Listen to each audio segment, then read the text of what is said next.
आप सभी लोगों का स्वागत है हमारे चैनल में। और आप लोगों को बहुत प्यारी से एक छोटी सी भजन सुना रहे हैं, क्योंकि आज की हवा तो बहुत ही तेज़ है, भजन भी नहीं सुनाई देगी। और देखिए ये हमारे मंदिर का फूल है और यहीं पे वीडियो बना रही हूँ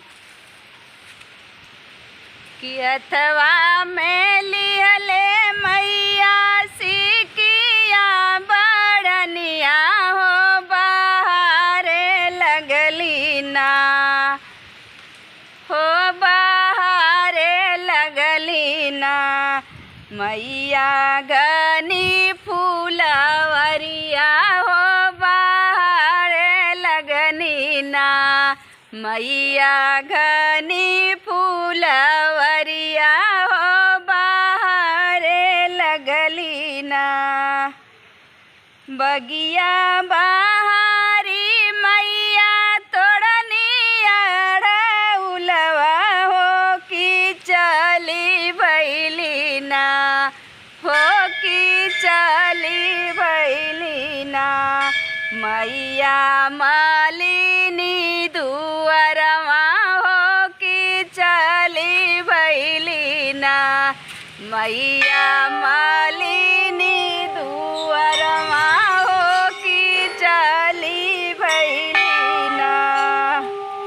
गुथी देहु मालिनी हो लाल अड़उलवा हो कि उह पेनी ना, हो कि उह पेनी ना।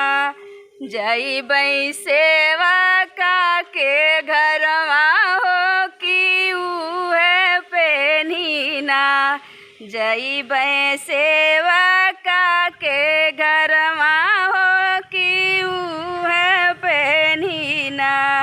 जइबै सेवका नगरिया हो कि उह पेनी ना।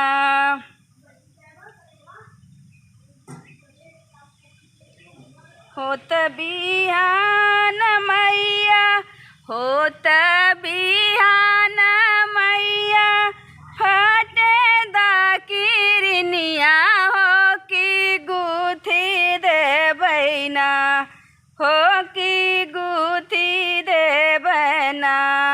मैया तुहरो गजरवा हो कि गुथी देबै ना, मैया तुहर गजरवा हो कि गुथी देबै ना। लाल लाल अड़उल के पहनली मैया गजरवा हो कि चली भैली ना।